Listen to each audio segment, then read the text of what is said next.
Welcome to AI Paper Podcasts. Today we're digging into a paper that really makes you rethink how we gather data for these big foundation models. It's called Better Together, Leveraging Unpaired Multimodal Data for Stronger Unimodal Models.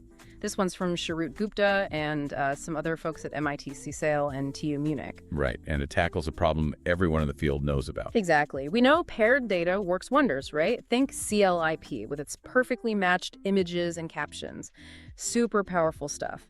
But getting that kind of data, it's slow, it's expensive, and honestly, it really limits you to certain domains. Yeah, it's a massive bottleneck. So the big question these authors are asking, the really valuable one for, engineers and researchers listening is, can we just skip that whole alignment step? What if you just have a giant pile of images, totally separate from a giant pile of text, unpaired data? Can throwing those together somehow make, say, your image model better, even if the model never sees an image explicitly linked to a piece of text? And their answer is a pretty loud yes. They built this thing called the Unpaired Multimodal Learner, or UMPIL.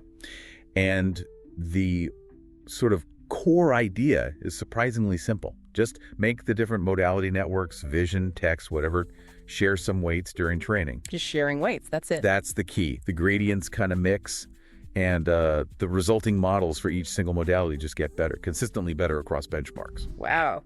And the technical implication here is huge. They actually back this up with theory too, right? Something about Fisher information. Exactly. They show mathematically that adding this unpaired data from another modality strictly increases how much information your model captures about the shared underlying concepts.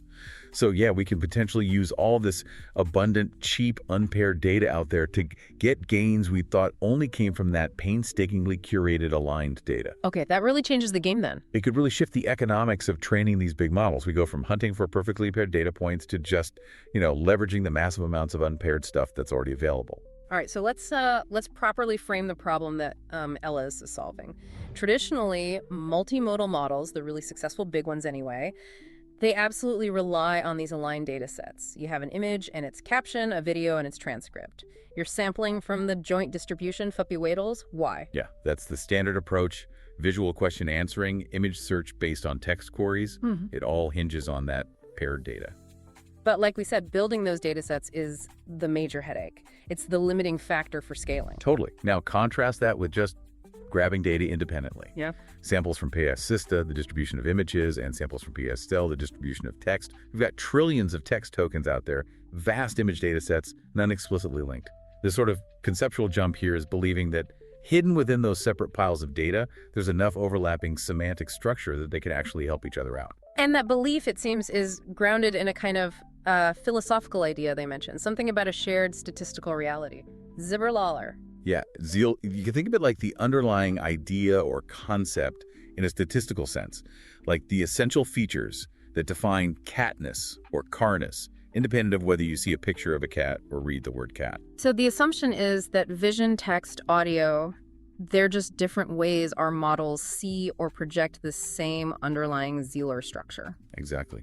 And if that's true, if they're tapping into the same latent space, then learning about Zeal from text should help you understand Zeals from images, even if you never directly connect a specific image to specific text. Okay, that makes sense. It sets up the logic for their architecture, the Unpaired Multimodal Learner, ELL. So the core mechanism is just weight sharing. How does just sharing parameters manage to transfer knowledge without any fancy contrastive losses or anything explicitly trying to align things? That's kind of the elegant part. It's deliberately minimalist. You have your input modalities, say vision, Celia, text. They each have their own initial processing layers, the I2X and phi2Ls, but then they feed into a shared block of layers. That's it. That's the only connection. So all dollars is the bottleneck where the information has to merge. Sort of. It's where the gradients converge. When the text part of the model is learning about dogs from text data, its gradients update the weights in dollars. Later, when the vision part sees pictures of dogs, its gradients update the exact same weights in dollars. So the features in dollars that are useful for understanding dogs in both modalities get reinforced from both sides. Okay. It's like they're collaboratively sculpting those shared weights based on finding common ground in their separate data streams. Precisely. The model implicitly figures out the shared concepts. because those are the ones useful for processing both types of input through those shared parameters. And they showed this works in different training setups. Self-supervised and supervised? Yep. In the self-supervised setting, it's pretty much standard SSL like masked auto-encoding. You have modality-specific decoders, say DX for images and GGISA for text, trying to reconstruct the original input after it's gone through the shared encoder dollars. The need to reconstruct accurately forces A dollars to learn representations that capture the essential information for both modalities. Makes sense. And for supervised learning, how does the knowledge transfer there, especially if the text data isn't even labeled for the image task? Right. So imagine you're training an image classifier. You have your images $6 with labels. You also feed unpaired text data through the same shared layers, maybe with its own classification head, or maybe just using its SSL objective. Even if the text task is totally unrelated, say, classifying text sentiment, the gradients from that task flow back through dollars. Because dollars is shared? Those gradients update the same parameters that the image classifier relies on. So insights about language structure, semantics learned from the huge text corpus, they literally get embedded into the weights that the vision model uses without ever seeing a paired image text example during that specific supervised phase. That's pretty clever. It sounds good empirically, but you mentioned the theoretical proof, the Fisher information part. Can you break that down a bit? Why does adding unpaired data mathematically have to help? Okay, yeah, let's try. So think of the Fisher information as basically telling you how much certainty your data gives you about some underlying parameter you're trying to estimate. In this case, the parameter is defining that shared latent space xi dollars, or specifically the common factors wing. More information means less uncertainty, tighter estimates. Okay. What they proved, under some simplifying linear assumptions to make the math tractable, is that if you have your main data, say, images, and you add unpaired data, say, text, the total Fisher information about those shared factors trickily increases. Even though $16 aren't linked. Even though they aren't explicitly linked in the dataset. The key is the assumption that both $6 and dollars are generated from the same underlying xile. When you combine the information mathematically, the joint information matrix turns out to be the sum of the information from each modality separately, assuming they're conditionally independent given xile. So any little bit of information text provides about a shared concept adds to the information vision provides. Exactly. Theorem 2 nails this down. Even if the text data gives you zero extra information about some specific aspect that only vision cares about, as long as it gives some information of the shared aspects, it reduces the overall uncertainty of your estimate of those shared factors. It's like getting a second opinion. Even if that opinion only covers part of the problem, it still increases your overall confidence in the parts it does cover. That's a strong guarantee. And didn't they also find that sometimes the unpaired data is actually more valuable per sample? Yeah, that was Theorem 3, and it's pretty striking. In certain situations, especially when your main data $6 is limited or doesn't cover certain concepts well, adding a single sample from the auxiliary data dollar can actually reduce uncertainty more than adding another sample of $6. Wow. So if my image data set is missing examples of, I don't know, vintage cars, bringing in text data that talks about vintage cars could be more efficient at teaching the model that concept than finding one more rare vintage car image. That's the intuition. The auxiliary data can efficiently fill conceptual gaps or blind spots in your primary dataset because it's offering evidence about $0 from a completely different angle. Okay, that theoretical backing makes the empirical results feel much more solid. So let's talk performance. Where does L actually shine in practice, starting with self-supervised learning? Yeah, they tested it on the multi-bench suite of datasets, and it consistently beat the unimodal baselines trained on just one modality. One really neat example they highlighted was the mustard sarcasm detection benchmark. Sarcasm? That seems tricky. It is, because sarcasm often relies on the contrast between modalities or subtle cues, mostly in the text, like tone or context, that aren't obvious visually. Okay. And LL, trained with auxiliary visual data, actually improved the text model's ability to detect sarcasm. So the visual data somehow sharpened the text representation. It seems so. By forcing them to share weights, the model learned a richer shared representation space, which apparently helped the text side better grasp those nuanced textual cues needed for sarcasm. Interesting. What about supervised tasks? They ran it on a bunch of image classification benchmarks, right? Yeah, 10 of them.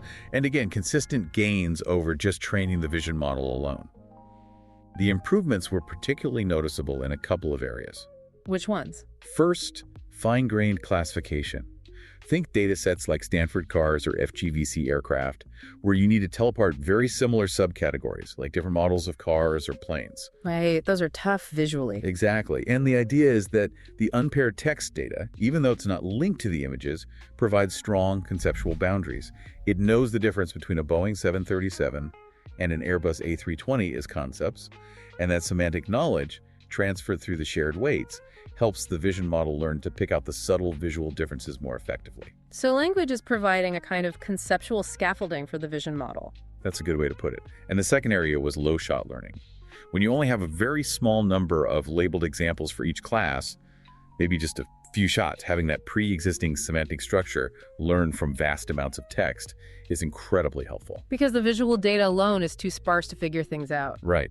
The features learned via UML from both vision and text provide a much better starting point, making it easier to learn the classification boundaries with just a few labeled images. Okay, that makes sense. Now, you mentioned something earlier about initializing a vision model with Bert weights. That sounds kind of wild. It does, doesn't it? But this was one of the really cool transfer learning results. They took a vision transformer, a VIT, which is designed for images, and instead of initializing its weights randomly, they initialized the relevant parts using weights from a pre-trained Bert model, a model trained only on text. Oh. Huge boost. They reported something like a plus 42.7% gain in accuracy when fine-tuning the whole model compared to training the VIT from scratch. 42%? Yeah. Just from using language model weights? Yep. It strongly suggests that the way Bert learned to organize concepts and relationships from text is fundamentally useful for organizing visual information too. You're basically giving the vision model a head start by loading in a semantic map learned from language. That really points towards that shared delay idea again, doesn't it? That the underlying structure is surprisingly modality agnostic. It absolutely does. It implies that knowledge encoded in these large models might be much more transferable across modalities than we previously thought, maybe especially at the foundational layers.